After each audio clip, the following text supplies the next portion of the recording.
Good morning student. Shri Dakshinamurthy high school English medium की YouTube channel पर आपका स्वागत है। Standard 4 subject Hindi. आज हम नया चैप्टर जी होता चिड़िया बन जाओ इसके बारे में पढ़ेंगे। इसके उद्देश्य है स्वतंत्रता का महत्व, प्रकृति प्रेम और आनंद प्राप्ति। इसके कवि है सोहनलाल द्विवेदी। तो हम कविता की शुरुआत करते हैं। जी होता चिड़िया बन जाऊं, मैं नभ में उड़कर सुख पाऊं, मैं फुदक फुदक कर डाली पर डोलूं तरु की हरियाली पर। बराबर। हमें भी ऐसा कभी लगता है कि अगर हम चिड़िया होते तो हम नभ यानी आकाश में उड़कर मज़ा लेते। बराबर। फुदक फुदक पर डाली पर डोलू तरु की हरियाली पर। बराबर। तरु यानी वृक्ष, तो वृक्ष की जो हरियाली है उस पर मैं डोलना चाहता हूँ। फिर कुतर कुतर कर फल खाऊं, जी होता चिड़िया बन जाओ। बराबर। फिर क्या कि पेड़ पर जो फल होते हैं उसे मैं कुतर कुतर कर खाना चाहता हूँ। जी होता चिड़िया बन जाओ। बराबर। कि जी होता है मैं चिड़िया बन जाऊँ, पक्षी बन जाओ, जंगल जंगल में उड़ विचरूं, पर्वत घाटी की सैर करूं, सब जग को देखूं इठलाऊं, जी होता चिड़िया बन जाओ। बराबर। जंगल जंगल यानी कई जंगलों में घूमूं, उड़कर विचरू यानी घूमना। बराबर। पर्वत घाटी, पर्वत फिर घाटी सबकी सैर करूं और सब जग को देखूं इठलाऊं। बराबर ना, कि सारे जग को देखकर मैं गौरव प्राप्त करूं। जी होता चिड़िया बन जाओ। कितना स्वतंत्र इनका जीवन, इनको न कोई बंधन। बराबर। चिड़ियों का जीवन स्वतंत्र होता है। अगर हमें बाहर जाना है, भारत की या गुजरात की सरहद के पार जाना है तो हमें परमिशन चाहिए। बराबर। भारत के बाहर जाना है तो हमें परमिशन चाहिए, लेकिन चिड़िया को कभी भी परमिशन की ज़रूरत नहीं होती। बराबर। उन्हें कोई सरहद नहीं रोक पाती, वो उड़ते ही जाती है। नहीं कोई बंधन उनको बांध नहीं सकता। उनका जीवन स्वतंत्र होता है। मैं भी इनका जीवन पाऊँ, जी होता चिड़िया बन जाऊँ। मैं भी ऐसे बंधनों को तोड़ना चाहता हूँ और चिड़ियों का जीवन पाना चाहता हूँ, और मेरा मन करता है कि मैं एक पक्षी बन जाऊँ। बराबर। तो अब हम आगे इसके नए शब्द देखेंगे।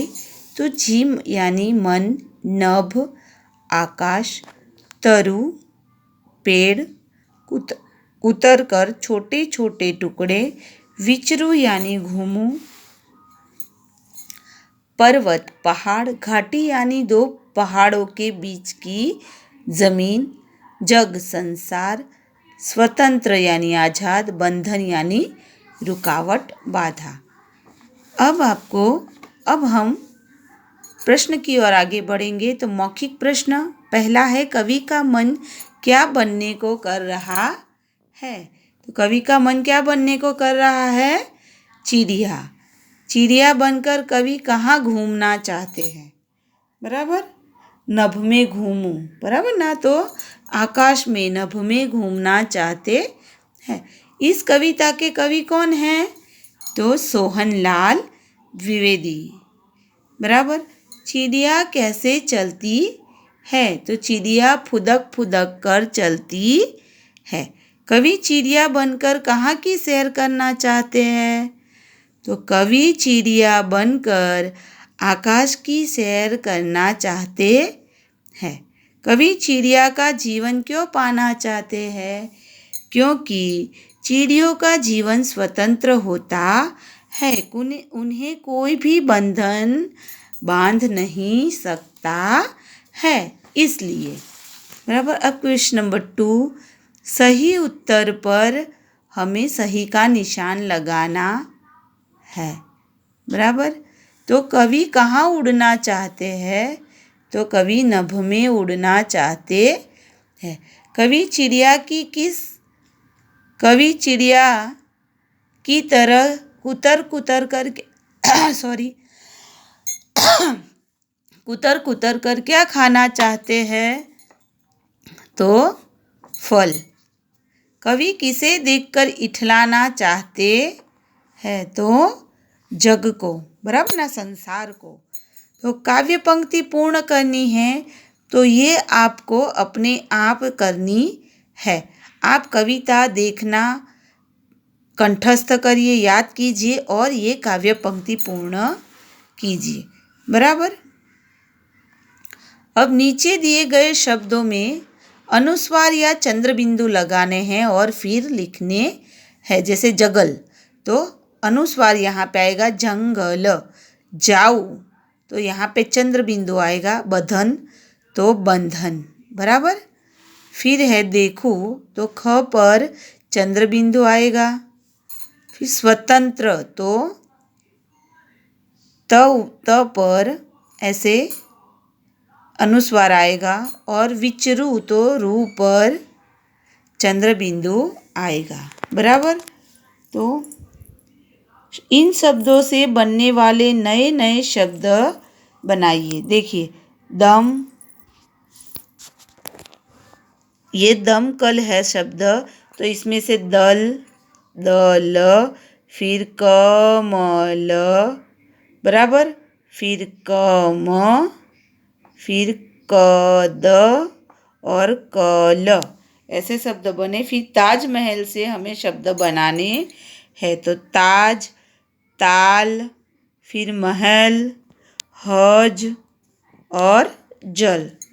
बराबर। आसमान, समान, आन, मान, आस और आसन। फिर है कलश में लिखे वर्णों में आ या ई की मात्रा लगाकर शब्द बनाने हैं। बराबर। ताज़ा, चीर।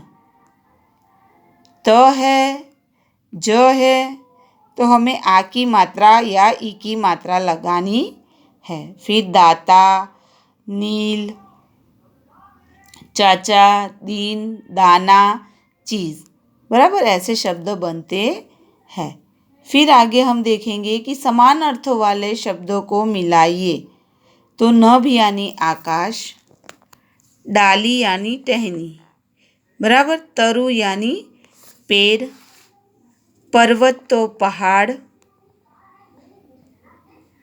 स्वतंत्र तो आज़ाद, जग तो संसार। बराबर। और ये है कि चित्र देखिए और वचन लिखिए। बराबर। चिड़िया 1 2 3 है। लड़का, एक ही लड़का है तो एक वचन आएगा। फिर तोता, फिर है टहनी, फिर मछलियाँ, 2 मछलियाँ है। और चूहे, बराबर ना, चूहे। फिर है सही शब्द पर हमें सही का निशान लगाना है। तो चिड़िया। फिर उड़ना की उड़ना, तो उड़ना। फिर है पढ़ना, पढ़ना और बूढ़ा। बराबर। तो आपको क्या करना है कि आपको ये होमवर्क जो मैंने यहाँ पे दिया, क्वेश्चन आंसर, तो यहाँ एक्सरसाइज नंबर 6 तक आपको अपनी टेक्स्ट बुक और नोटबुक में कंप्लीट करना है। Okay, thank you.